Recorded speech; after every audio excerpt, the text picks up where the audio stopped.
Dr. Sarah Chen had always believed the stories her instructors told at medical school. Field doctors were protected by international law, they said. The Red Cross on her uniform meant something. It meant safety, neutrality, and respect even in the darkest corners of war. She carried this belief with her when she stepped off the transport helicopter in the remote mountains of Afghanistan, her medical bag clutched tightly in one hand and her faith in humanity intact. The forward operating base was smaller than she expected. Dusty tents arranged in neat rows, surrounded by concrete barriers and razor wire that gleamed silver in the harsh mountain sun. The smell hit her first, a mixture of diesel fuel, sweat, and something else she couldn't identify but would later learn was fear. It clung to everything here, invisible but heavy. Captain Rodriguez met her at the landing pad, his weathered face breaking into a tired smile. "Welcome to the edge of nowhere, Doc. Hope you brought your sense of humor because you're going to need it." He led her through the maze of equipment and personnel, explaining the basics as they walked. The base served as a medical station for 3 smaller outposts scattered across the valley. Her job was simple in theory: provide medical care for soldiers and local civilians caught in the crossfire of a conflict that seemed to have no beginning and the medical tent was better equipped than she had feared, but worse than she had hoped. Basic surgical tools, limited medications, and a single X-ray machine that worked when the generator was running. Her assistant was Corporal Martinez, a young medic from Texas who had been counting days until his rotation ended. His eyes held the same weariness she saw in everyone else here, but his hands were steady and his knowledge solid. Her first week passed in a blur of routine injuries and minor illnesses. Dehydration from soldiers who forgot to drink enough water in the dry mountain air. Infected cuts that could have been prevented with proper cleaning. A broken wrist from a soldier who slipped while unloading supplies.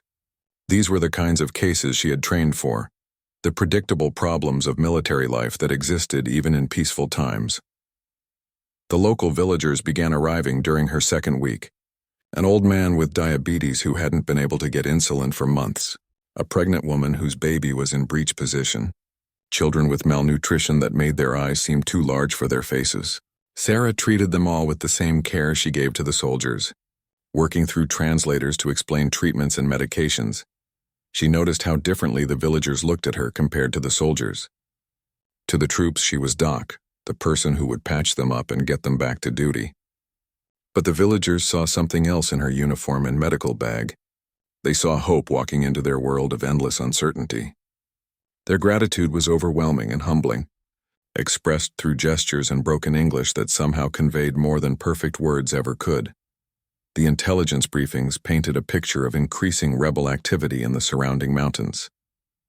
Groups of fighters moving at night, setting up positions in caves and hidden valleys. The briefing officer, a serious young lieutenant with maps covered in colored pins, assured everyone that the base was secure. The rebels were poorly equipped and disorganized, he said. They posed minimal threat to a well-defended position. Sarah found comfort in these assessments. Her medical training had prepared her for trauma surgery, but the idea of actual combat remained theoretical and distant. She focused on her patients, on building relationships with the local staff, on creating a sense of normalcy in an abnormal place. She started a chess club in the evenings, teaching soldiers and local workers the game her grandfather had taught her years ago. The first sign of trouble came not from intelligence reports but from the children. They stopped coming to the medical tent. The usual stream of minor injuries and curious faces dwindled to nothing over the course of 3 days. When Sarah asked about it through her translator, the response was evasive. The children were busy, she was told. They were helping their families with harvest work. But it was the wrong season for harvest, and Sarah had been in enough difficult places to recognize when people were lying to protect themselves and others. She mentioned her concerns to Captain Rodriguez, who promised to look into it, but seemed more focused on preparing for a supply convoy that was arriving the next day. The convoy would bring fresh medical supplies, mail from home, and 3 new soldiers to replace those finishing their rotations. That night, Sarah couldn't sleep. She lay in her narrow cot listening to the sounds of the base settling into its nighttime routine. Guard shifts changing with quiet conversations and footsteps. The distant hum of generators powering essential equipment. Somewhere in the darkness beyond the perimeter, she heard the call of night birds and the whisper of wind through the mountain passes. She thought about her decision to volunteer for field duty. Her colleagues at the hospital in San Francisco had called her crazy. There were plenty of ways to serve without putting herself in danger, they argued. But Sarah had felt called to this work, drawn by a desire to help where help was needed most. She had imagined herself as a healer in the tradition of the doctors who had worked in field hospitals during past wars, protected by their mission and respected by all sides. The next morning brought news that changed everything. The supply convoy had been attacked 15 miles from the base. 2 vehicles destroyed, 4 soldiers wounded, and the medical supplies she desperately needed scattered across a mountain road. The attack had been coordinated and professional, nothing like the disorganized rebel activity described in the intelligence briefings. As Sarah prepared to treat the wounded soldiers being airlifted to the base, she noticed something that made her stomach clench with worry. The attacking force had specifically targeted the vehicle carrying medical supplies. In a region where medicine was scarce and valuable, this seemed like a tactical mistake. Unless the attack hadn't been about supplies at all. Unless it had been about sending a message to the American doctor who had been treating local civilians with the same care she gave to soldiers. The helicopter carrying the wounded was already visible in the distance, and Sarah pushed her growing fears aside to focus on the immediate crisis. But as she checked her instruments and prepared her operating area, she couldn't shake the feeling that everything was about to change. The comfortable certainty of her protected status felt less solid than it had just days before. The wounded soldiers arrived covered in dust and blood, their uniforms torn from the explosion that had ripped through their convoy. Sarah worked with mechanical precision, her hands moving without conscious thought as she assessed injuries and prioritized treatments. The worst case was Sergeant Thompson, a career soldier whose left leg had been nearly severed by flying metal. She worked for 3 hours to save the limb, fighting against damaged arteries and shattered bone while generators hummed and sweat dripped into her surgical mask. Corporal Martinez proved invaluable during the crisis, anticipating her needs and managing the less critical patients while she focused on the life-threatening injuries. They worked as a team forged by necessity, speaking in the shorthand that develops between medical professionals under pressure. By evening, all 4 soldiers were stable, though Thompson would need evacuation to a proper hospital if his leg was going to heal properly. The attack had shaken everyone on the base. Captain Rodriguez called an emergency briefing that night, his usual easy confidence replaced by grim determination. Intelligence had been wrong about the rebel capabilities. The attacking force had used military-grade explosives and coordinated tactics that suggested training and equipment far beyond what was expected. More troubling was evidence that they had detailed knowledge of convoy schedules and routes. Sarah attended the briefing as the senior medical officer, listening as Rodriguez outlined new security protocols. No more medical missions to surrounding villages without armed escort. Increased patrols around the base perimeter. All non-essential personnel confined to the compound until further notice. The words hit her like physical blows. Everything she had come here to do was being stripped away in the name of security. After the briefing, she approached Rodriguez privately. The restrictions would prevent her from helping the local population, she argued. People would die from treatable conditions while she sat safely behind concrete barriers. Rodriguez listened patiently, but his answer was firm. Her safety was his responsibility, and he would not risk losing the only doctor for miles around because of her humanitarian instincts. That night, Sarah found herself pacing the narrow confines of her quarters, unable to settle her racing thoughts. Through her small window, she could see the lights of the village in the valley below. She knew there were people down there who needed medical attention, people who had begun to trust her and depend on her care. The idea of abandoning them felt like a betrayal of everything she believed about being a doctor. The next morning brought an unexpected visitor. Fatima, a local woman who had been serving as translator and cultural liaison, approached the medical tent despite the new restrictions. She moved carefully, her eyes constantly scanning for guards, and when she reached Sarah, her voice was barely above a whisper. The village elders wanted to meet with the American doctor, she said. There were things she needed to know about the recent attack. Sarah knew she should report the contact immediately, but something in Fatima's eyes stopped her. Instead, she arranged to meet secretly that evening near the base perimeter, in a supply shed that was checked only during shift changes. The risk was enormous. Violation of direct orders could end her military career and potentially court-martial charges.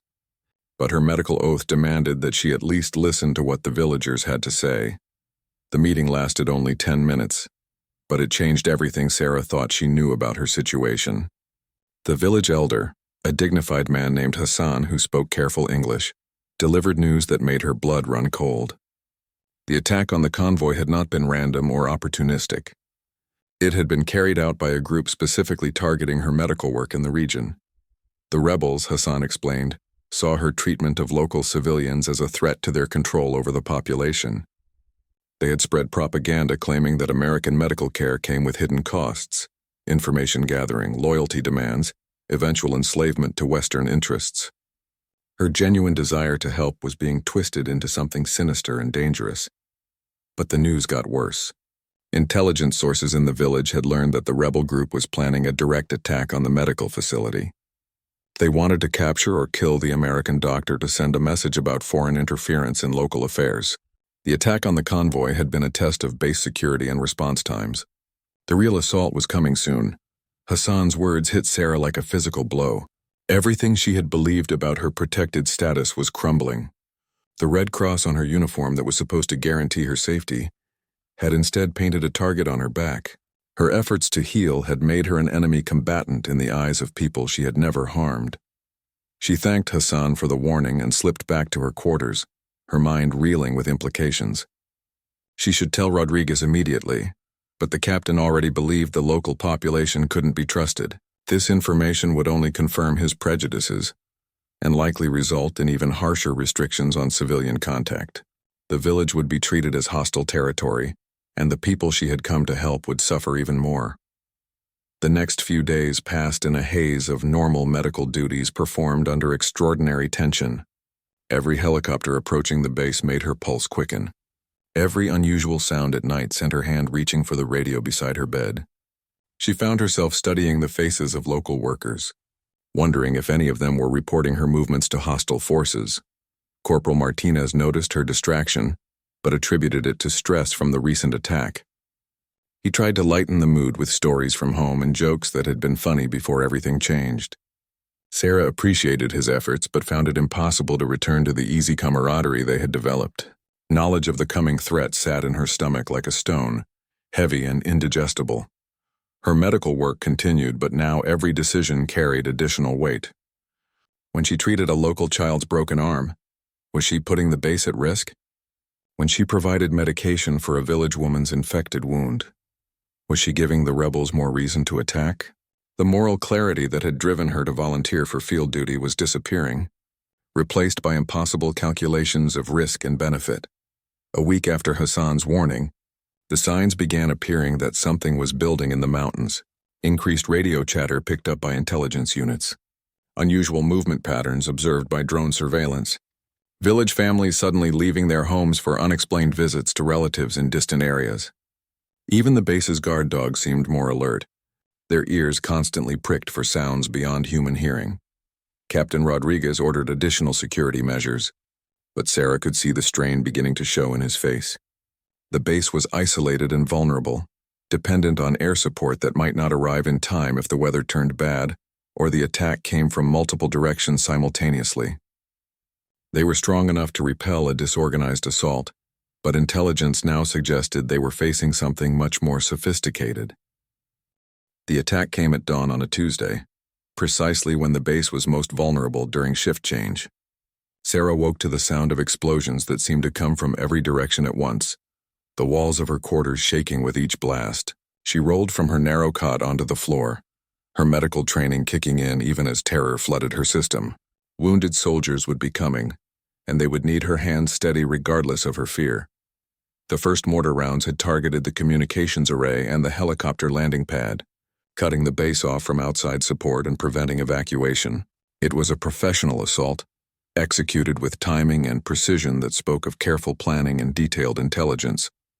As Sarah grabbed her medical bag and ran toward the treatment area, she realized that Hassan's warning had been conservative. This wasn't just an attack, it was a siege. The medical tent had been shredded by shrapnel from the initial barrage. Sarah and Martinez worked frantically to move essential equipment into the reinforced bunker that served as the base's emergency command center. IV bags, surgical instruments, pain medication, and antibiotics had to be prioritized while explosions continued to rock the compound. Every trip across open ground was a gamble with death. The first casualties arrived within minutes. Private Collins stumbled into the bunker, clutching his shoulder, blood seeping between his fingers from shrapnel wounds that looked worse than they were. Behind him came Sergeant Torres, unconscious and carried by two other soldiers, his leg twisted at an unnatural angle. Sarah's world narrowed to the immediate task of saving lives while bullets whistled overhead and the concrete walls shook with each explosion. Working in the cramped bunker was like performing surgery inside a closet during an earthquake. Sarah found herself operating by flashlight when the generators failed, her hands guided more by feel than sight as she probed for shrapnel and tied off bleeding vessels. Martinez proved invaluable, his combat medic training allowing him to work effectively in conditions that would have paralyzed a civilian medical team. As the morning wore on, it became clear that this was not a typical hit-and-run attack. The enemy forces had surrounded the base and were maintaining sustained fire from multiple positions. Radio intercepts suggested they were willing to take significant casualties to achieve their objective, which appeared to be the capture or elimination of specific high-value targets. Sarah didn't need intelligence briefings to know she was at the top of that list. Captain Rodriguez appeared in the medical bunker during a brief lull in the fighting, his face blackened with smoke, and his usual composure cracked by the reality of their situation. Air support was hours away due to bad weather in the region. The nearest friendly forces were 2 days' march through hostile territory. They were on their own until the siege could be broken from outside, or they could somehow break it themselves. The captain's words confirmed what Sarah had already understood from the tactical situation. The rebels had come prepared for a prolonged engagement, with enough ammunition and supplies to maintain the attack for days if necessary. The base's defenses, designed to repel opportunistic raids, were not adequate for this level of sustained assault. They were trapped, outnumbered, and running low on ammunition. But Rodriguez also delivered news that changed the nature of the conflict entirely. Intercepted communications indicated that the rebel force included foreign fighters with advanced military training. These were not local insurgents motivated by political grievances. They were professional soldiers paid to eliminate the American medical mission. Sarah's humanitarian work had somehow become a strategic threat requiring military action. As if to emphasize the point, the next wave of attacks specifically targeted the medical bunker. Mortar rounds bracketed the entrance while sniper fire kept anyone from moving between positions. It was clear that the enemy knew exactly where she was and was willing to risk hitting their own wounded to eliminate her. The red cross that was supposed to protect her had become a targeting symbol. Late in the afternoon, during another lull in the fighting, Martinez voiced what everyone was thinking. They couldn't hold out much longer. Ammunition was running critically low. Several soldiers were too badly wounded to fight effectively, and the enemy showed no signs of withdrawing. Someone would have to make a run for the radio equipment in the main command post and call for emergency extraction, assuming the weather had cleared enough for helicopters to fly. The command post was 50 yards from the medical bunker, across ground that had been swept by enemy fire all day. Getting there would require someone to sprint across open space while bullets and explosions filled the air around them. It was essentially a suicide mission. But without communications, they would all die when the ammunition ran out completely. Sarah found herself studying the route, calculating angles and timing like a combat soldier rather than a doctor. Her medical knowledge gave her a unique understanding of exactly how bullets destroyed human bodies, which should have made her more afraid. Instead, it provided a strange kind of clinical detachment that allowed her to think clearly about the mechanics of survival. When Rodriguez called for volunteers, 3 soldiers immediately stepped forward. These were trained fighters who had accepted the risks of combat when they enlisted. But Sarah realized with sudden clarity that she couldn't let someone else die for a mission that existed because of her presence on the base. The rebels were here for her, and it was her responsibility to end the situation one way or another. She announced her intention to make the run, ignoring the immediate protests from Martinez and Rodriguez. Her logic was simple. She was the smallest target and the fastest runner on the base. More importantly, if she was captured or killed during the attempt, The rebels would have achieved their objective and might withdraw without killing everyone else. It was a calculated sacrifice that made perfect sense from a tactical perspective. Rodriguez initially refused to consider the plan, but Sarah's arguments gradually wore down his resistance. She was right about being the best choice for the mission, and they were rapidly running out of alternatives. The captain's duty was to save as many lives as possible, even if it meant sacrificing the person he was supposed to protect. As the afternoon shadows grew longer, Sarah prepared for what might be her final act as a doctor and her first as a soldier. She stripped off everything non-essential, keeping only the radio frequency list and a small sidearm that Martinez had pressed into her hands, despite her protests about non-combatant status. Her medical oath had brought her to this place, but survival would require abandoning everything she thought she knew about herself. The last light of day was fading when she positioned herself at the bunker entrance, gathering courage for a sprint that would either save everyone on the base or kill her in the attempt. Behind her, wounded soldiers who should have been her patients were checking their weapons and preparing for a final stand. Ahead lay 50 yards of open ground swept by enemy fire, and beyond that the faint hope of rescue. In the growing darkness, Sarah realized that everything she had believed about the nature of her work had been an illusion. There was no safety in good intentions, no protection in humanitarian missions, no neutrality in places where survival required choosing sides. The trap had been perfectly constructed, using her own compassion as bait, and now she would either escape it through violence or die proving that some beliefs were worth more than life itself. The sprint across open ground transformed Sarah from healer into survivor in the space of 20 heartbeats. She exploded from the bunker entrance as covering fire erupted from the defensive positions, her legs pumping with desperate energy, while bullets cracked through the air around her. Time seemed to slow and accelerate simultaneously, each step taking forever while the distance to the command post rushed toward her with terrifying speed. Halfway across the exposed area, a sniper's bullet passed so close to her head that she felt the displacement of air against her cheek.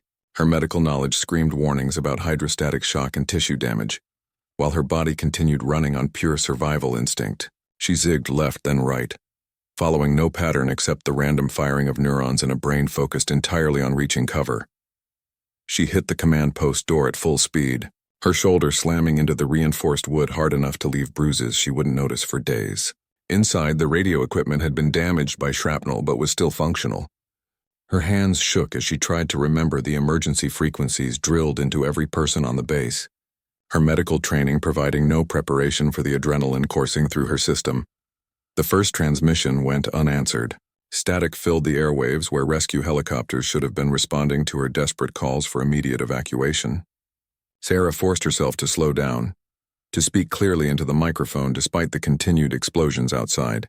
Professional calm was a skill that translated across disciplines, and she had learned long ago to project confidence even when facing impossible situations. The response came on her third attempt, a pilot's voice crackling through atmospheric interference with news that changed everything. Weather had cleared, and a rescue flight was already airborne, but the situation on the ground looked far worse than anticipated. Heat signatures suggested the base was surrounded by at least 40 enemy fighters, and the landing zone was completely compromised by hostile fire. Sarah found herself making decisions that no medical school had prepared her for. The pilot needed accurate information about enemy positions to plan an extraction approach. She described what she could see from the command post windows, using medical terminology to discuss human targets and fields of fire. Cervical spine became neck shots that would drop a fighter instantly. Femoral artery became the leg wound that would incapacitate, but not kill immediately. While maintaining radio contact with the rescue flight, she also coordinated defensive fire from the base's scattered positions. Her voice carried over the tactical frequency, directing soldiers to concentrate their remaining ammunition on specific targets while conserving rounds for the final assault that would come when the helicopters arrived. She was becoming a battlefield commander through necessity, her analytical mind adapting medical triage principles to combat situations. The enemy seemed to recognize that their window of opportunity was closing. The tempo of their attack increased as the sound of approaching helicopters grew louder, their fire becoming more accurate and sustained as they attempted to eliminate key targets before rescue arrived. Mortar rounds walked closer to the command post, each explosion showering Sarah with concrete dust and debris that made breathing difficult. Through the cracked window, she could see muzzle flashes from positions that hadn't been there an hour earlier. The rebel force was repositioning for a final assault, concentrating their strength for one overwhelming push that would capture or kill the American doctor before air support could intervene. Sarah realized with clinical clarity that she had perhaps minutes to live unless something changed dramatically. The first helicopter appeared as a dark shape against the stars, its running lights extinguished to avoid providing target reference for enemy gunners. The pilot's voice in her headset was calm and professional as he described the tactical situation from above. Thermal imaging showed the base was completely surrounded, but there was a possible landing zone behind the medical bunker if the defenders could suppress enemy fire for 90 seconds. Sarah found herself coordinating the most complex operation of her life. The helicopter needed covering fire from specific positions to approach safely.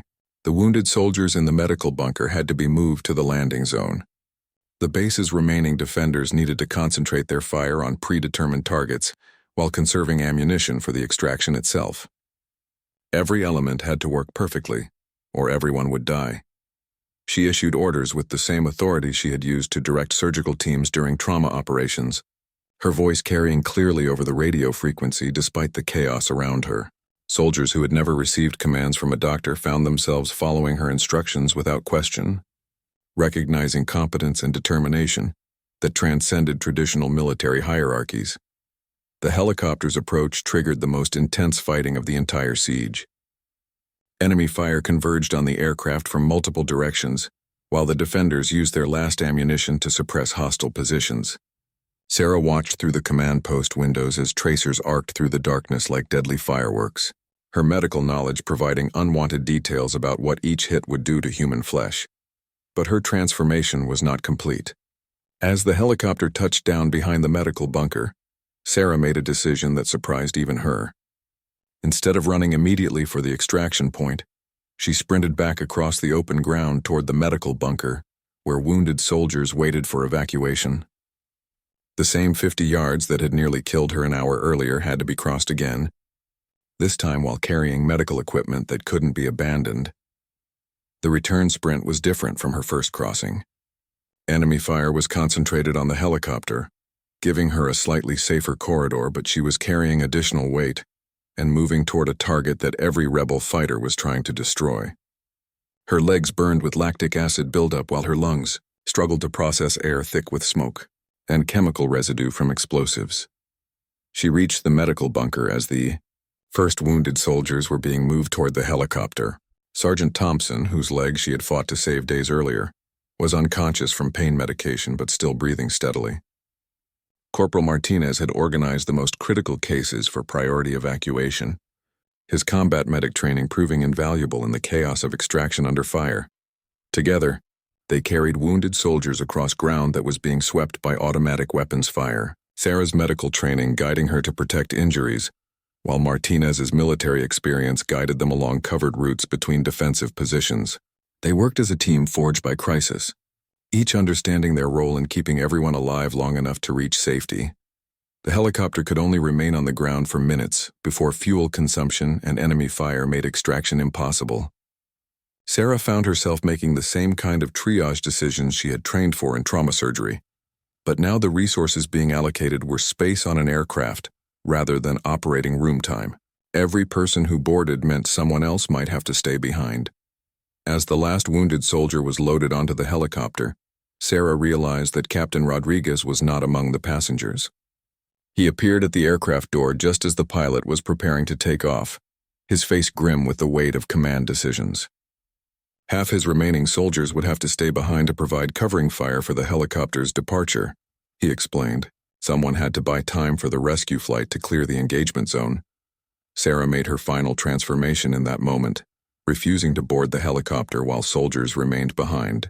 Her medical skills were needed as long as anyone was still fighting, she argued. If people were going to die defending the base, they deserved to have a doctor present to ease their suffering. It was a decision that completed her journey from protected non-combatant to active participant in the ancient human struggle for survival. The helicopter's departure marked the beginning of the longest night of Sarah's life. She watched the aircraft disappear into darkness, while the remaining defenders took positions around the compound's perimeter, their faces reflecting the same grim determination she felt settling into her own bones. They were outnumbered, low on ammunition, and completely cut off from support. But they were still alive and still fighting. Captain Rodriguez had stayed behind with 8 soldiers, forming a defensive team that would either hold the base until morning reinforcements arrived, or die trying. Sarah found herself integrated into their tactical planning, not as a protected non-combatant, but as another fighter with specific skills that could contribute to their survival. Her medical knowledge translated into understanding of human vulnerabilities and capabilities under extreme stress. The rebel force seemed confused by the helicopter's departure without the primary target. Radio intercepts suggested heated arguments among their leadership about whether the American doctor had escaped or was still hiding somewhere in the compound. This uncertainty bought the defenders precious time to redistribute ammunition and prepare for the final assault that would come with dawn. Sarah established an aid station in the most protected corner of the communications bunker, using supplies that had been left behind during the evacuation. Her remaining medical equipment could treat perhaps 3 serious injuries before running out, a stark contrast to the fully stocked facility she had operated just days earlier. But she organized what she had with the same methodical precision she brought to trauma surgery. During the quiet hours after midnight, she found herself moving between defensive positions with a confidence that surprised everyone, including herself. She checked on soldiers who had been fighting for nearly 20 hours, monitoring them for signs of exhaustion, dehydration, and the psychological stress that could compromise their ability to function effectively when the next attack came. Private Johnson, barely 19 and on his first deployment, was showing signs of combat stress that could become dangerous if left untreated. Sarah sat with him during his watch shift, her presence somehow calming the tremors in his hands and the rapid breathing that preceded complete breakdown.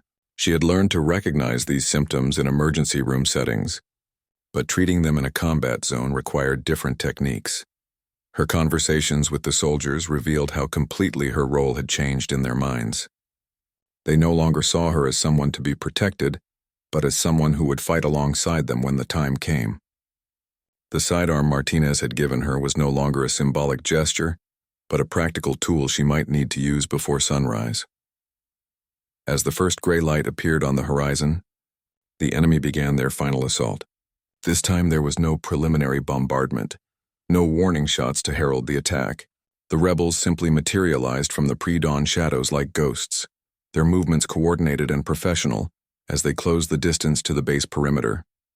Sarah watched from the communications post as muzzle flashes erupted from positions that had been empty moments before. The fighting was more intense than anything she had experienced during the previous day's siege. Enemy forces had used the night hours to move closer, establishing firing positions that allowed them to engage the defenders at close range. The careful defensive plan Rodriguez had developed began to crumble as superior numbers and firepower overwhelmed individual positions. Sarah found herself treating wounds while bullets shattered the concrete above her head, her hands working automatically to stop bleeding and stabilize injuries, while her mind tried to process the reality of combat medicine. This was nothing like the controlled environment of an emergency room, where sterile procedures and proper protocols could be followed. Here, success was measured by keeping people alive long enough to keep fighting. Sergeant Martinez appeared in the aid station with a wound that would have required immediate surgery in a proper medical facility. A bullet had passed through his shoulder, missing major arteries but causing significant tissue damage that would limit his mobility. Sarah treated the injury with field dressings and pain medication, knowing that her temporary fix might be the last medical care he would ever receive. The sound of the battle was unlike anything she had imagined. Individual shots blended into a continuous roar punctuated by explosions and shouted commands in multiple languages. She could hear Rodriguez coordinating defensive fire over the radio, his voice maintaining professional calm even as their situation became increasingly desperate. But she could also hear the strain underneath, the recognition that they were fighting a losing battle. By mid-morning, it became clear that the perimeter was collapsing. Enemy fighters had penetrated the outer defenses and were systematically eliminating the remaining strongpoints. Sarah watched Private Johnson, whom she had calmed during the night, make a suicidal charge against a machine gun position that was threatening to overrun their position. His sacrifice bought them perhaps 5 minutes of additional resistance. The final phase of the battle compressed into a nightmare of close-quarters combat that transformed the base into a deadly maze of improvised battlefields. Sarah found herself moving through rubble-strewn corridors with a pistol in one hand and medical supplies in the other, treating wounded soldiers while enemy fighters tried to eliminate the remaining defenders room by room. She had become something that medical school had never prepared her for, a warrior who could heal wounds and inflict them with equal skill. When a rebel fighter appeared in the doorway of her aid station, she shot him twice in the chest with the same steady hands she used to perform delicate surgical procedures. The man collapsed without making a sound, his eyes holding the same surprised expression she had seen in emergency room patients who died despite her best efforts. The irony was not lost on her that she had come to this place to preserve life and was now taking it to protect the wounded soldiers under her care. Every principle she had sworn to uphold as a doctor was being challenged by the brutal mathematics of survival.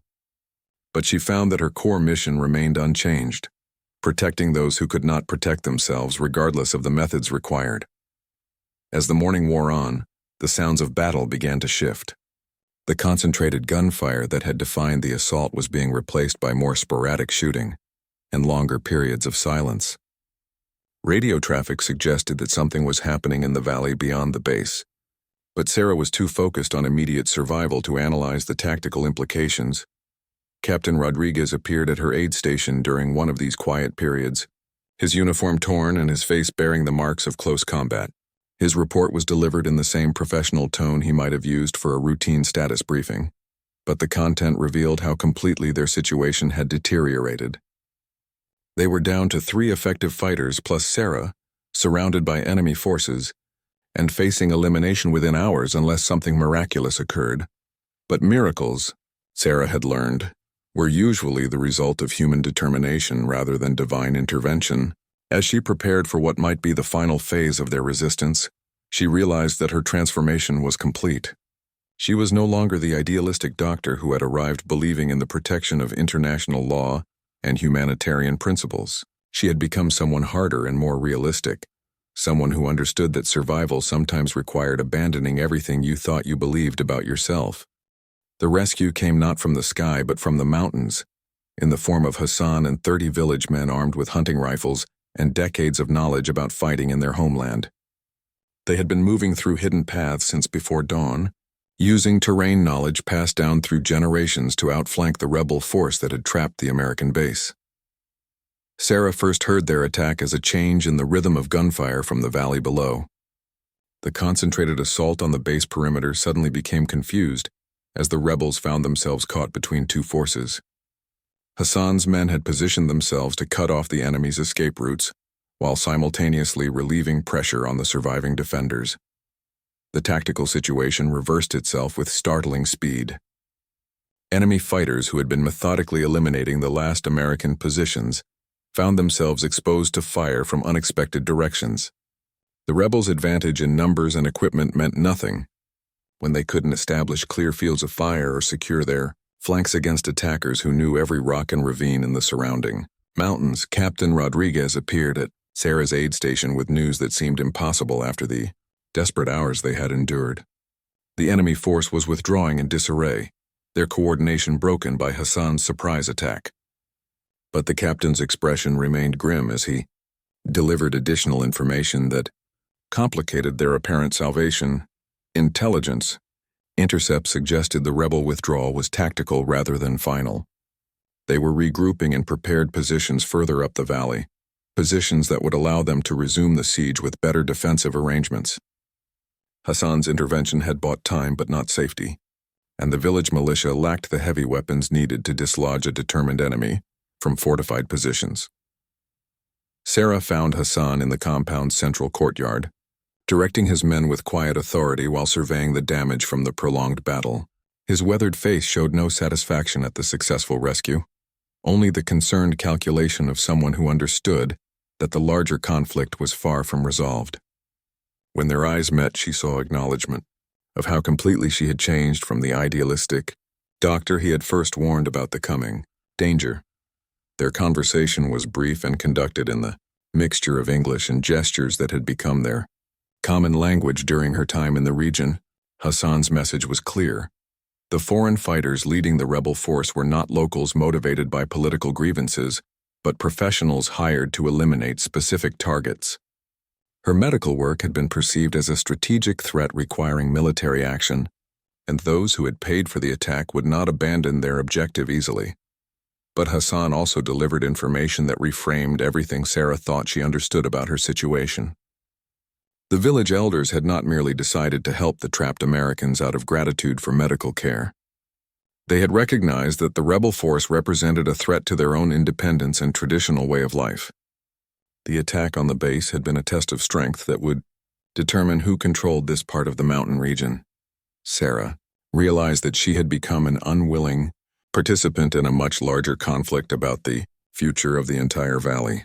Her medical mission had provided a pretext for outside forces to challenge local authority, but the real stakes involved questions of autonomy and cultural survival that went far beyond humanitarian aid. The trap that had nearly killed her was part of a strategic game she was only beginning to understand. Over the next several hours, as Hassan's men consolidated their positions and the remaining American soldiers reorganized their defenses, Sarah found herself serving as more than a medical officer. Her transformation during the siege had given her credibility with both the military personnel and the local fighters, making her a natural intermediary between two groups that shared immediate goals but had very different long-term interests. The tactical discussions that followed revealed the complexity of their situation. Air support could arrive within hours if weather remained clear, but the rebel force had anti-aircraft weapons that would make extraction dangerous. The village militia could maintain pressure on enemy positions, but lacked the training and equipment for a sustained offensive. The surviving American soldiers were effective fighters but too few in number to break the siege through direct action. Sarah's medical knowledge proved unexpectedly valuable in planning their next moves. She understood how long-wounded fighters could remain effective, how fatigue affected decision-making, and how fear influenced tactical choices. Her analysis of the enemy force's capabilities was based on treating their wounded and observing their tactical discipline during the assault. But her most important contribution was recognizing that military solutions alone would not resolve the underlying problem. The foreign fighters had been hired to eliminate a perceived threat, but their employers remained safely distant from the actual conflict. Unless the strategic motivation for the attack was addressed, additional attempts would follow regardless of tactical outcomes. Working with Hassan and Captain Rodriguez, Sarah developed an approach that combined immediate military objectives with longer-term political considerations. The rebel force needed to be defeated decisively enough to discourage future attacks, but in a way that strengthened local authority rather than creating dependence on American military support.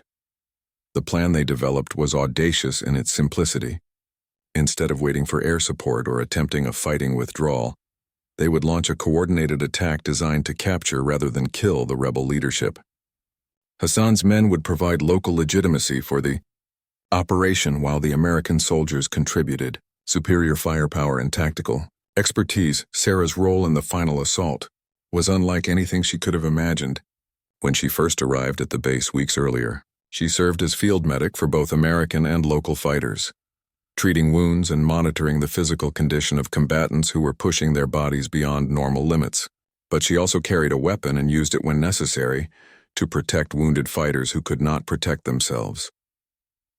The battle for the rebel stronghold lasted from dawn until mid-afternoon, a grinding advance through terrain that favored defenders, but could not overcome the combination of local knowledge and superior tactics. Sarah found herself moving with the assault force, treating casualties while the fighting continued around her, her medical skills keeping fighters effective long enough to complete their mission. When the rebel leadership finally surrendered, Sarah was among the first to treat their wounds and ensure their survival for eventual questioning. She worked on men who had been trying to kill her hours earlier, her medical oath overriding personal feelings about their intentions. But the irony was not lost on her that preserving their lives might provide the intelligence needed to prevent future attacks. The aftermath. brought a kind of resolution that military victory alone could not have achieved. The captured rebel leaders provided information about their employers and objectives that allowed Hassan and the village elders to address the political dimensions of the threat. The American military gained valuable intelligence while avoiding the appearance of occupying local territory. For Sarah, the experience had completed a transformation that began with her idealistic desire to help and ended with a realistic understanding of what helping sometimes required. She had learned that good intentions were not enough in places where survival demanded choosing sides, and that healing sometimes required the willingness to fight. 6 months later, she would return to the same valley as part of a medical mission, operating under very different circumstances. The base had been rebuilt with better defenses and closer integration with local security forces. Her role remained that of a doctor, but everyone understood that she was also a warrior who had proven her commitment to the people she served. The red cross on her uniform still marked her as a medical officer, but it no longer represented naive faith in international protection. Instead, it symbolized hard-earned credibility with people who had learned to distinguish between those who merely claimed to help and those who were willing to sacrifice everything to make that help real. Sarah had discovered that true healing sometimes required the courage to fight, and that the most important battles were often won by those who refused to abandon their principles, even when everything they believed about themselves had to change.